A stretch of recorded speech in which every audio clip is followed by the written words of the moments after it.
Hello everyone and welcome back to my channel. Today is going to be the vlog for the finals fiction round for the Booktube Prize 2022. So I have finished the first book in my group of 6, so I'm going to quickly tell you the 6 books that I've got and then try and do a brief synopsis of the first book for you, kind of like a rounded up synopsis slash final thoughts on that book. So the 6 books that are in the fiction round for the final for the Booktube Prize is the Love Songs of W.E. Bois by Honoré Fanoni Jeffers. I've got Great Circle by Maggie Shipstead. I've got The Island of Missing Trees by Elif Shafak. I've got The Lincoln Highway by Amor Tolls.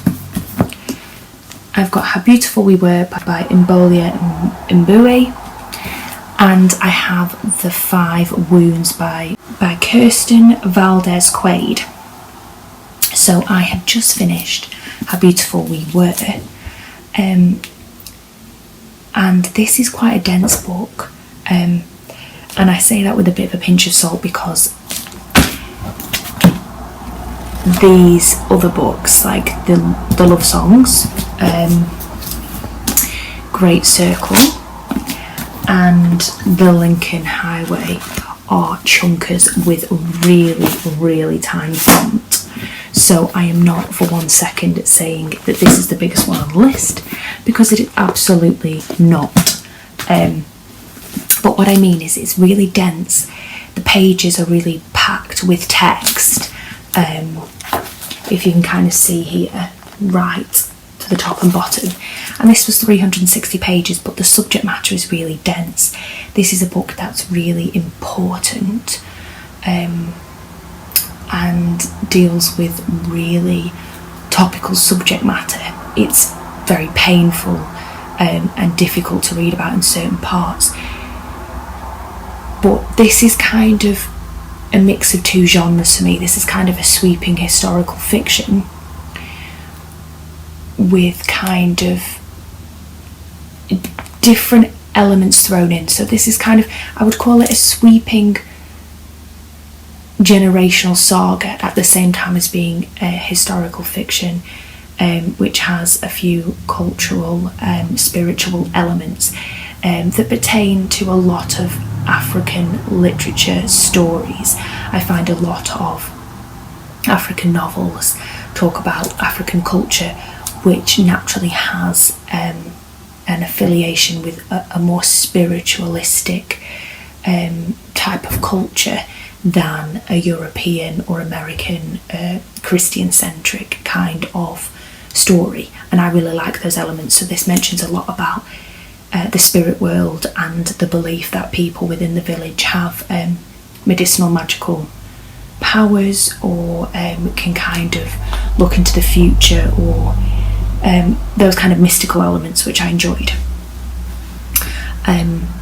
So this follows a fictional village in Africa called Kosovo, and it goes through about 4 generations. So we start with mum, dad, grandma and the 2 kids, and then we kind of go through the story from the perspective. We get 1 chapter from grandma's perspective as she's kind of facing the last part of her life and reflecting on what her childhood was like, and then we get a perspective from the mother and the younger brother, but this mainly follows what is referred to as the children, which belong to the daughter's generation. And the daughter is called Thula, if I remember correctly. And she kind of takes it upon herself to try and get Kosovo back to how it was when her grandma was living there. So basically this kind of story starts in the 80s, and it follows the invasion of this American company called Paxton, who invade this area because it's rich with oil, and so they want to tap into the oil resources. So they make a deal with the government, and they basically start drilling for oil, and the impact it has on this village, it starts affecting the villagers quite quickly. Children are being born with illnesses, or they're developing illnesses because of the poisons of the oil, and also because of the destruction of their natural river. A lot of waste this company dumps it directly into the river, which pollutes it, which then the children have no choice but to use this water, and it's making them poorly and it's killing them. So this looks at how Thula's parents' generation try and deal with this as Paxton's influence gets worse and they don't do anything about it. And then it looks at Thula's generation's reaction and the different ways that they try to deal with this monster and how they try to fight for this village. This is incredibly painful because it's highly relevant. It's talking about colonialism of African land by Europeans and Americans. It also raises a lot of discussion about the political complications in African countries. And, historically there's been a lot of dictatorship in African countries, a lot of political unrest, and it's obviously referencing that heavily.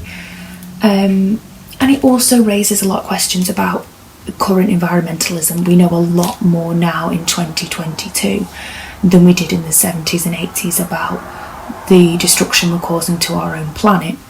But it raises a lot of questions here about the futility of drilling for oil and how we don't really have a backup resource, and the destruction that we create to the environment and also to our fellow kin, our humans, and our human relationships with one another. So this is an incredibly powerful book. I really enjoyed it. It was slow to get through because every chapter had something interesting to say. All the different perspectives were raising really important conversations, and while this is a kind of heartbreaking end, it kind of leaves us in a place where we could be hopeful to try and see change. So I think this is a book that I would encourage everybody to read. It's really hard to read and it makes you feel crappy about the human race when you're reading this, but this is powerful and it has a lot of really important and current and compassionate messages in here. So I thoroughly enjoyed reading this, and I've given this 4 out of 5 stars. I think because it was quite dense in subject matter, I couldn't give it 5 stars because I found it a little bit harder to get through. But I encourage everyone to read this, and I really, really enjoyed this. And it took me by surprise, but it was nice to kind of have a dense, chunky read with some really interesting points raised as well. So I have these big stack of books to read, and 5 Wounds. So I think I'm going to read 5 Wounds last because I have a NetGalley ebook of that, and I'm presuming I can get through that quite quick. I think I might start with the next 3 chunky books because we are already into, it's about the 23rd or 24th of August, so I basically have about a month to read 5 books, which I think is doable.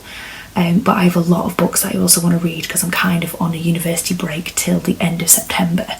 So there's lots of books that I've taken out of the library as well. So I think I'm going to start with the bigger ones so that as we get nearer to the end of September, there'll be less pressure because I think Elif Shafak's is a bit smaller and 5 Wounds is a bit smaller. Be interesting to see what I think about this one because this is from a perspective of a tree. But I loved Elif Shafak's other novel. What was it called? 10 minutes 38 seconds in this strange world. I thought that was amazing. So I've really liked that book, so I'm hoping I'll like her other book. I know she's written a lot. It says in the front page she's written a lot, but you know, those are the 2 ones that are most raved about on the internet. Heard amazing things about Great Circle. It is epic, but I'm interested in see how I'll get on with this one. Bit more nervous about this one because this is a road trip story, and a lot of people call this kind of like the modern Jack Kerouac, and I didn't get on with that, so we will see whether this will be slow or not, especially because it's so dense, but we shall see. And so many people have raved about the Love Songs of W.E.B, so I'm hoping I like this. But I have found it really interesting that the 6 that I've gone through have been overall quite big books, because obviously people have read them first and foremost, so the size hasn't put people off, but also that they've rated them the best 6 out of the Booktube prize this year is really interesting. So maybe bigger is better, and we will see. But I will catch up with you in the next clip when I've actually read some of these beastie books. I can actually wrap them up for you and try and start ranking them. So I'll speak to you then. Hello everyone. So I have finished the next 2 books in my selection of 6 for this round.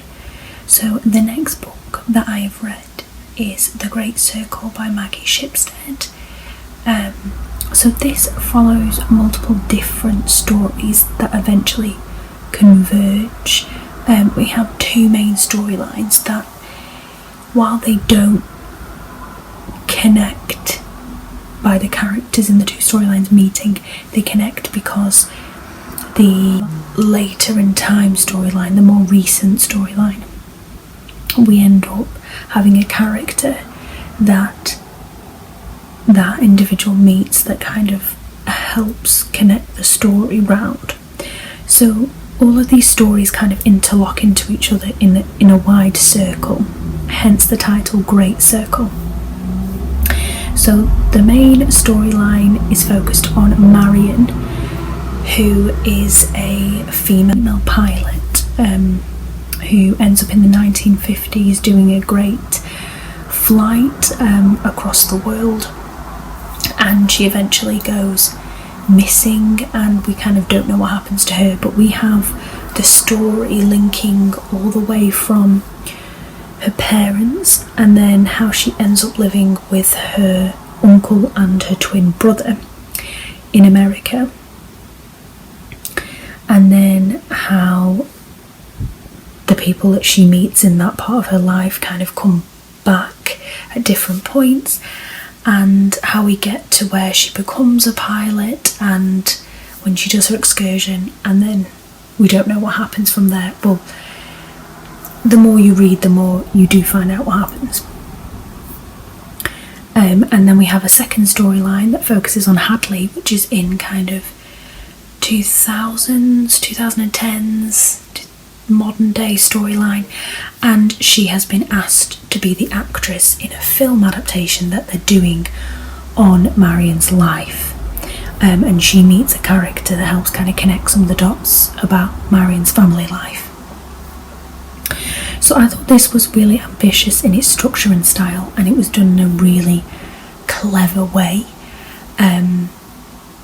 I found it really impressive, this kind of circling back to stories and the clever way that the author connected the stories.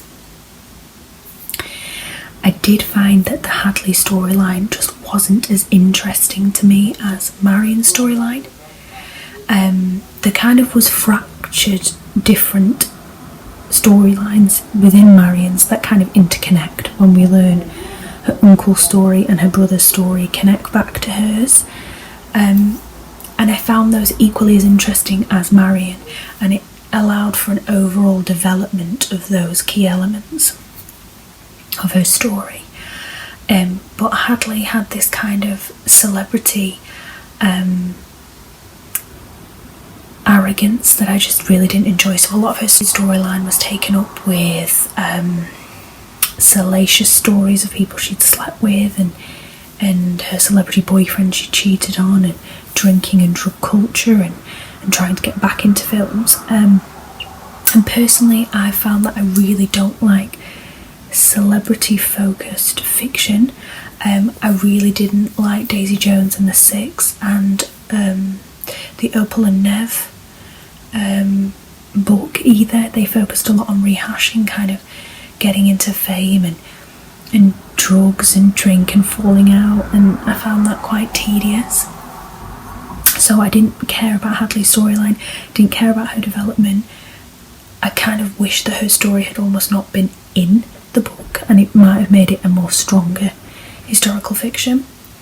I also found a little bit that Marion, brother, he had a really interesting storyline when he left for a little bit, but then when it started going into the story of his connection with his artistry and painting and becoming an artist, when that went down the lines of his depression and his drinking and his melancholy, and we also had that same storyline in Marion's uncle's storyline as well, I kind of felt that that was also really tedious to read about. I'm just not into reading about kind of struggles with drink and drug addiction if it just feels really repetitive in style, and I think with having the uncle having this kind of issue and then the brother, it just made a lot of the story very repetitive in places and a little bit tedious. I also know that in the acknowledgement she put that she ended up condensing this book from 1,000 pages into about 670, and I really think that this could have been condensed even further, because there were some elements of this book that I just really enjoyed and then other bits that I just flat out didn't enjoy at all, and as a whole I think some of those could have been carved out of the story. So I decided to overall give this book a 3.8 out of 5 stars. I just don't think there was elements I loved enough to push it to a 4. Marion's story was really interesting, but like I said, Hadley's and some of the others got a little bit self-indulgent for me and they didn't propel the story forward enough. And I also think the last section with Marion that we spent, I don't want to create any spoilers, but that was a little bit dry to read about as well, and that probably could have been snipped out of the book and they could have left a more ambiguous ending that would have still worked and not bored us as much towards the end as I felt. I just felt a little bit like they could have just chopped that bit out. So anyway, I gave that 3.8, so that's sitting in second place at the moment. And then I just finished, just tonight, Alicia Vack's The Island of Missing Trees, and I think this is absolutely beautiful.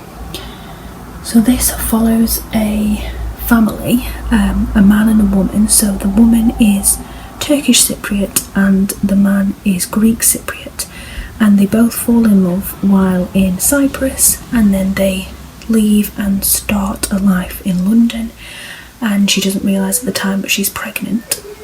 And so they raise their little family in London, and they take a snipping of a fig tree that lived in Cyprus, and they try and recover it and try and grow it there in London, because the man in the story is really interested in botany and plants, and the original fig tree was damaged by the conflict in Cyprus, so he tried to take a snipping of it, take it to London, and it seems to be thriving and surviving. But when we start this novel, winter and a bad storm is coming, so he has to bury the fig tree in the garden to try and hope it will survive the winter. We also kind of start the story from the perspective of their daughter, and the mother has died. Just kind of at the opening of the book, it's quite fresh. I think it's been about 10 months since her death, and the daughter and the father are trying to grieve and also find a way to communicate with each other. So the father is called Kostas, the daughter is called Ada, and let's see if I can find what the mother is called. And the mother is called Daphne. So we also have sections in here about Ada struggling with the grief of her mother. There's an episode at school where she's screaming, and everybody's quite worried, and it becomes a bit viral on the internet. So it also has a discussion about social media in here. But what I loved about this is Alicia Vack always really finds interesting ways to narrate her stories. So in the other book that I loved from hers, 10 minutes 38 seconds in this strange world, it was about a Turkish prostitute, and she was dying, and she was telling us about her whole story in those 10 minutes of her life as she was dying. and in this we have a narrator in the book of the fig tree, which occasionally pops into the story, and this allows us to have a narrative that connects with nature. So the fig tree talks about the things it had seen in Cyprus, the people it had met. It had been growing out of a tavern. It literally, its roots were pushing through the ceiling of a tavern in Cyprus called the Happy Fig.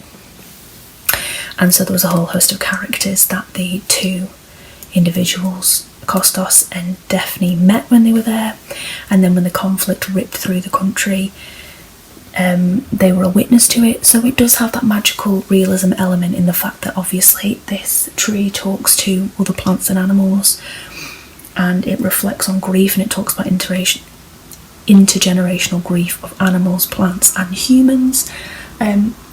But she writes it in such a beautiful way. I'm someone who sometimes is not always connected to kind of magical realism or surrealist elements or fantastical elements, but this almost has a fable quality to it, so it feels slightly different than that. But she writes things in such a beautiful way that they're just so compelling, and you fall in love with her stories. I was a bit hesitant to pick this up because I'd loved her other novel, and when people had said it was narrated or partly narrated by a tree, it kind of created a bit of an eye roll with me, and I didn't think I would connect with that. But how wrong I was, so I would encourage so many people to pick this book up, because all I can say is it's absolutely beautiful, it's stunning.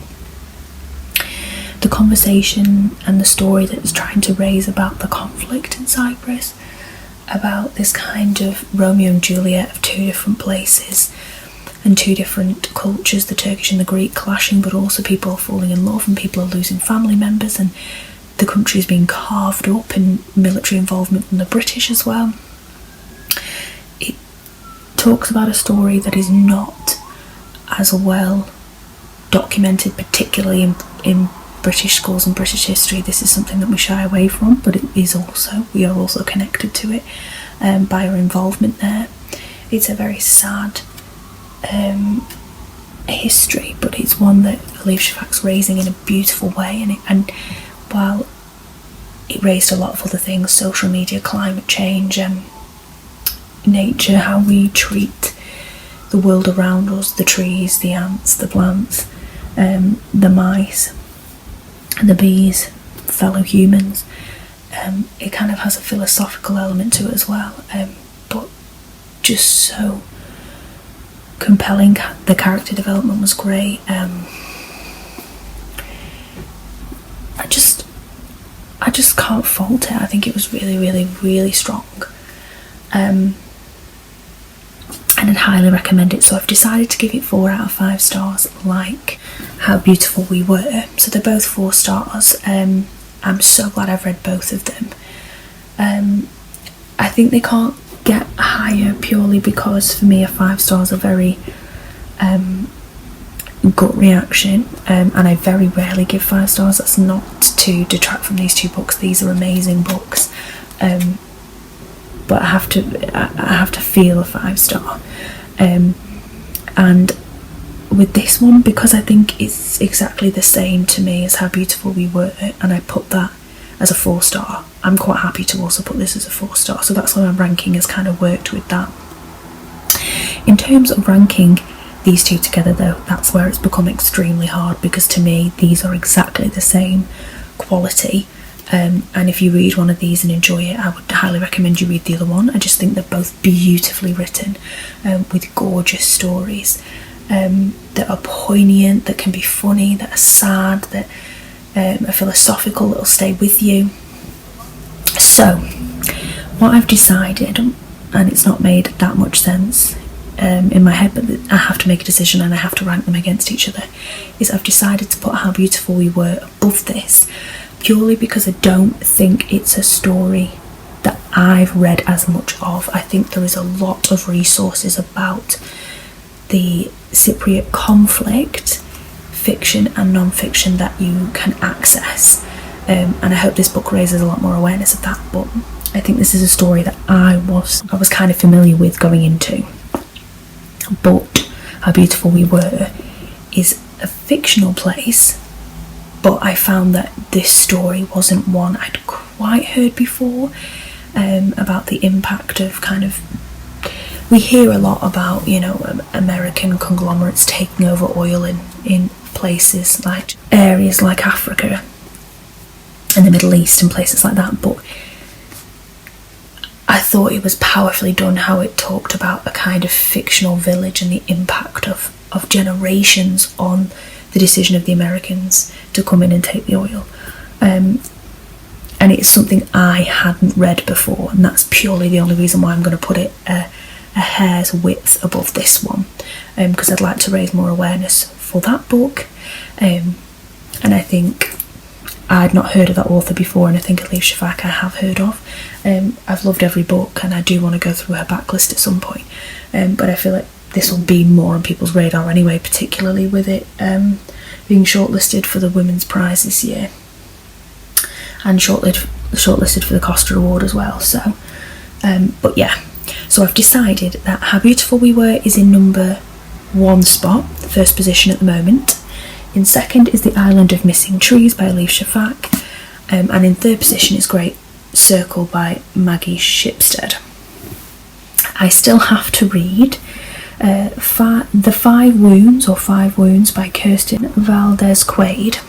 I'm 20% into that on ebook, so I will hopefully read that in the next couple of days. I still have The Love Songs of W.E.B by Honorée Fanoni Jeffers. I'm only about 36 pages in. I've had this for a long time now. I think I just keep getting intimidated by the sheer size, but I've been really enjoying what I have read of this, and I've seen that recently this has blown up a lot on Bookstagram. A lot of people have said that this has been one of their favourite books this year, so I kind of loosely predict that I think How Beautiful We Were, this one, and The Island of Missing Trees might be my top 3. That's my midway prediction at the moment. I really need to crack on with this one. And then I still have The Lincoln Highway by Amor Towles to read as well. I have just received the really scary email from Robert that we have 2 weeks before the submission date, so I really need to get some books under my belt by that date. So I'm hoping to catch up with you very soon, but probably the next clip will be at least 2 books read, if not the final 3 books read and my final rankings, because I'm just really anxious that I've got an impending deadline now, and I've still got hundreds and hundreds of pages of this to read and another 2 full books, so wish me luck. But I will see you guys in the next clip. Bye for now. Hello everyone, so I have now finished 2 more books for the prize, so I'm just going to give you my thoughts on these books and the rankings so far. So I have finished The Five Wounds by Kirsten Valdez Quaid, and this is set in New Mexico, and it follows 3 generations of a family. We have Angel, who is 16, and she's just found out that she's pregnant, so she goes to visit her dad. Her mum and dad are separated, and her dad is called Amado, and he lives with his mother Yolanda. So Amado is in his 30s, Yolanda's in her 50s, and Angel is 16. So we kind of go through these 3 generations of characters, and it's really a family saga. I think for people who enjoy Anne Tyler's family saga drama novels, they might really enjoy this book, because it's kind of just the internal dramas inside this family. It's Angel trying to figure out how to achieve an education and raise this baby. Amado struggles with the drinking. He's trying to find religion. They are a Hispanic family in New Mexico with big links to Christianity. And he's kind of trying to find his way. He feels a bit lost also when he finds out his 16-year-old daughter is pregnant. This throws him for a loop, and it makes him question himself, this new status as a grandfather in his 30s and things like that. And then Yolanda, we kind of find out 3/4 of the way into the novel that she has got an incurable form of brain cancer, and she seems to be the matriarch, the kind of glue that keeps everybody together, and she's quite anxious about telling the family unit this because of the fractious nature of the family and her fear that when she goes they will not reconcile with each other and there won't be some form of structure when she goes. So it's talking a lot about the dynamics of this family and the context that they are living in. It does talk about politics as well and socio-economic status and things like that. I just found out of all of the books in this particular selection, I personally didn't connect with the characters, not strongly enough in comparison to the others. I found Angel a really interesting character. I also liked that there was a bit of an LGBT storyline with her. She had a sense of trying to find herself, her sexuality, her place, her education, her relationship to her new child, motherhood, the struggles with that, her depression when the baby was born. There was a lot of layering to her character.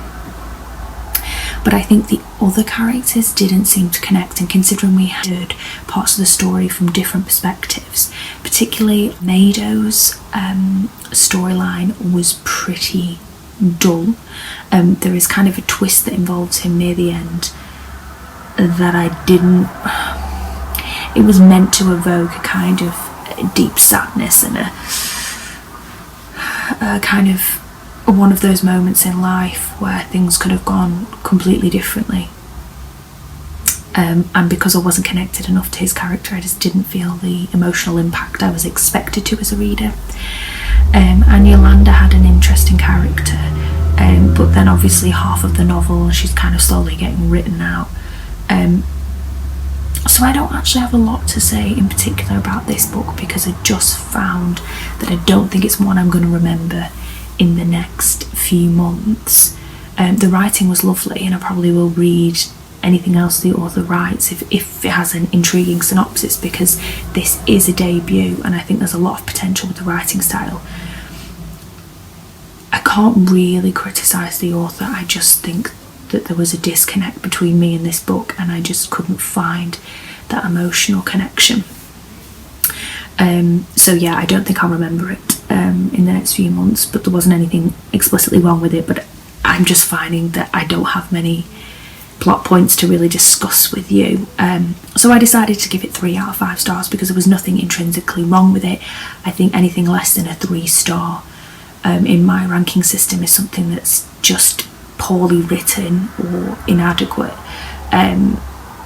And I think 3 is a strong statement of a satisfactory novel, just maybe not necessarily a novel for me.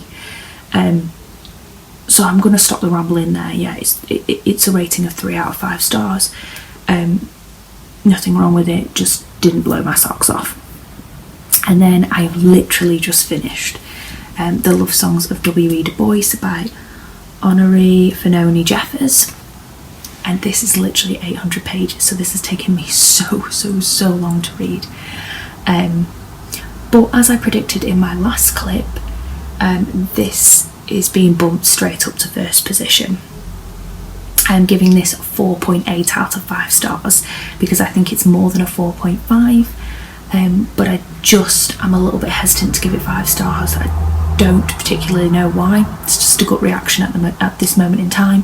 But obviously I've literally only just finished it, so it might slowly slide its way up to a 5-star in the next few weeks, but for now I'm happy with a 4.8 because it's definitely the best that I've read on the list so far.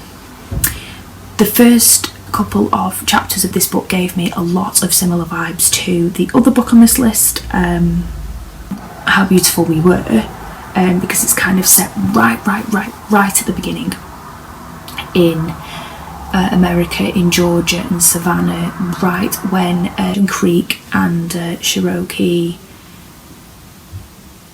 Indians were living on the land, and then the encroachment of Europeans, and then Americans, white Americans taking over the land.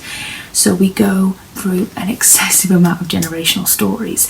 There is at the front a family tree, which particularly in the last third I had to look at, because she's very clever at tying everything together, but in a way that you almost feel stupid, because she's given you all these clues, but when she has to spell it out at the end of the novel, you still feel yourself going, oh yeah, of course. But she writes this in a really sophisticated way. So I was just saying to my boyfriend earlier, I'm really tempted to buy a copy of this and reread it at some point, because it's so cleverly written. It was something to be savoured, and I kind of still want to wrap my head around it. I think this author was so clever. So yeah, it goes through all the generations.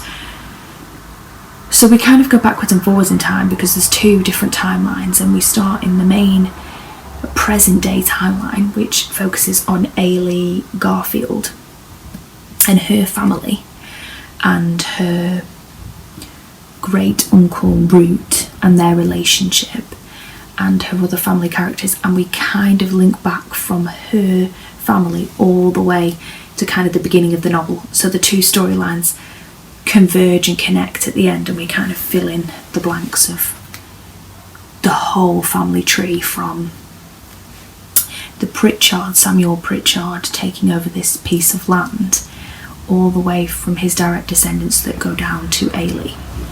So this is a family that has a mix of Creek and African American and white heritage inside of this one family tree, with a lot of pain and history. It's just so richly woven. I found that every single point of view, because it flips between quite a lot of different point of views. We mainly have Ailey's storyline, but we have points of view from her mother, from her sister. We have these timelines from great grandmothers of hers, and even further back in time. They were all written in such a compelling way. I was trying to explain this to my boyfriend the other day, where you're swept up in whatever story this author is telling you at that given time, and you forget about anything else apart from that particular story you're in. And then she changes it to another story, and again you're completely compelled and swept up. That I didn't find any element of this book boring or tedious, and this is probably one of the very rare times that I would say that I also don't think that this book was too long. I think this was really rich and something to be savoured and enjoyed, and although it was 800 pages, I don't think there is anything in here that should be cut out, because each section that she went and took some time to dig into each person and their storyline added to the overall picture that she was trying to create. And it was very ambitious. It's very similar, I would say, to Homegoing by Yaa Nazi. And if you loved that, you would love this, because one thing that this book does that the other one didn't is it really goes into proper detail.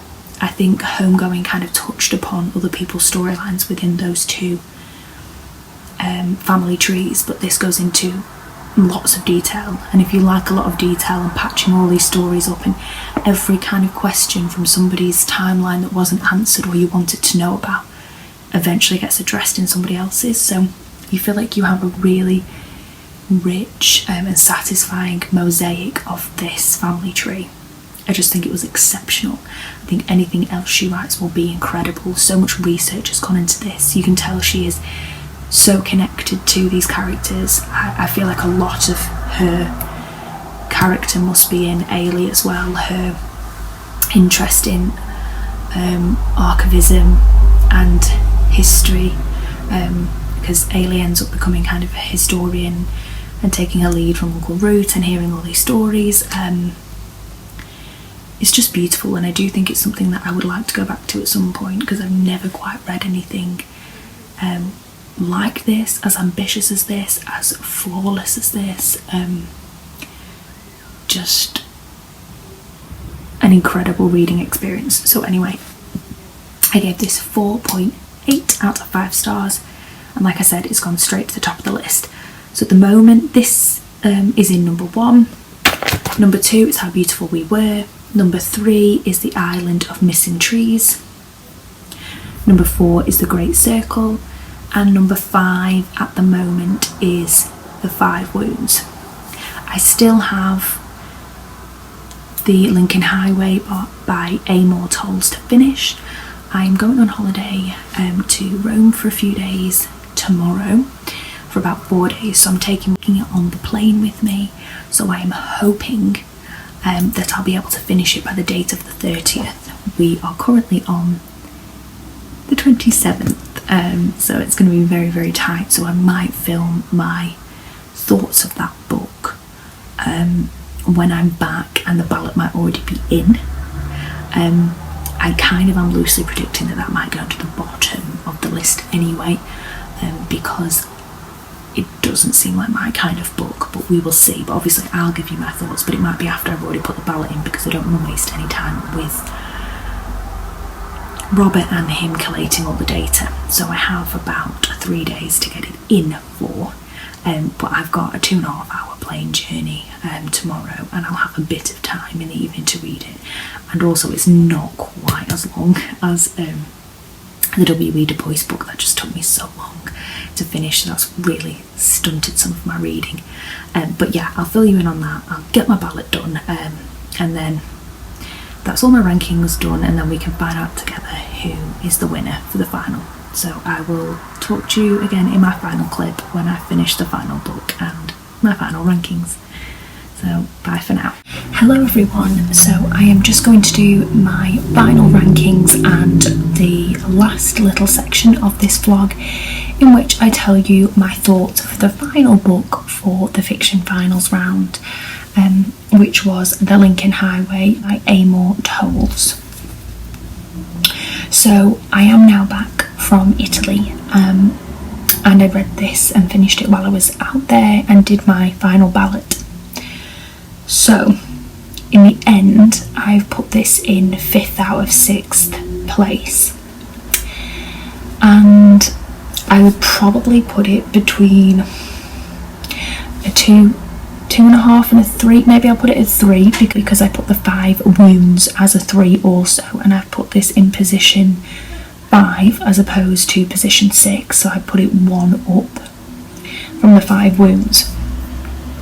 The reason I came to that decision was because initially I liked these characters and connected with them quicker than I did with The 5 Wounds. I just couldn't connect with those characters, and these characters I could. And for maybe the first 40% of the book, I was on board with where we were going. I know some people have a lot of criticism about the fact that this book never really gets going. They never make it onto the Lincoln Highway, which is a famous piece of road that connects America together, that's obviously named after Abraham Lincoln, and it has kind of a map of it at the beginning, but they never kind of make it. Their plans always get derailed. And for the first 40% of the book, I was on board for that. I didn't have an issue with the fact that we didn't get onto the Lincoln Highway. And I didn't mind the cast of characters and the fact that we kept getting waylaid with other journeys. I was okay and on board with that, until the book just got too long. So this book is 576 pages, which it really, really does not need to be. It tried to throw a few twists and turns into the mix at the end, like dramatic wrapping up of some bits. I didn't really care for it. I don't think it added anything to the story. This follows Emmett, who is released early from, it's kind of like a juvenile facility, because he was done for involuntary manslaughter, and his dad dies, so he gets to come out a few months early, and he is looking after his brother, who's 8 years old, now that his dad's died, and he's decided they need to pack up and move, because obviously the person that he ended up killing by accident lived in the area, and a lot of people are after him now he's come out. And along the way he meets some ragtag characters and gets himself into trouble, and then 2 of his fellow prison mates in the facility, they break out and come and find him, and they kind of go on this whirlwind adventure that involves the 2 characters, Wooly and Duchess, and Billy, his 8-year-old brother. And Billy and Wooly were interesting characters because Wooly definitely had what we would consider now a disability or a mental incapacity, but this is set in 1950s, and I thought the character development was really well. They were interesting characters, but this book stagnated about the 50% marking and didn't really go anywhere. And I found it quite frustrating because we're switching between multiple different perspectives of the characters. But the plot is just kind of circling back on itself. And so it detracted some points. So now I think about it, it might be more like a 2.5 than a 3. But when I put my rankings in, which I've already done now, I put it as 5th. And was happy to, purely because the 5 Wounds and this one are, out of the 6, the only 2 that I didn't really like / love. But these are fine books and they will be great books to the right people. So I don't think there was a bad bunch in selection 6, but the last 2, my personal taste, I didn't care much for. I did predict that I wouldn't really love this one, whereas The Great Circle I think was really ambitious and really clever. I just think that could be snipped a little bit, and that's why I gave that 3.8 instead of 4. But then the top 3 books to me, I absolutely loved them, so I'm quite happy where the rankings have all played out. I don't really have anything more to say about this book because I don't really have anything more compelling or profound to say about it, because I just didn't really connect with it. So there's that. So my final rankings, as you can probably guess, is in first place is the Love Songs of W.E.B. Du Bois. In second place is How Beautiful We Were. In third place is The Island of Missing Trees. In fourth place is Great Circle. In fifth place is The Lincoln Highway. And in sixth place is The 5 Wounds. So I'm really excited to see who the winner of the fiction round will be, as well as the overall winner for non-fiction and translated fiction. So I don't know yet who the winners are, but I can't wait to find out, like all of you lot, and I'll probably be commenting on a lot of videos as well, because I'd be very interested to see how everybody else's final 6 in the 3 different rounds have all kind of shaken out and what people thought. But thank you so much for watching this video, and I'll be back very soon with a brand new video. Bye for now.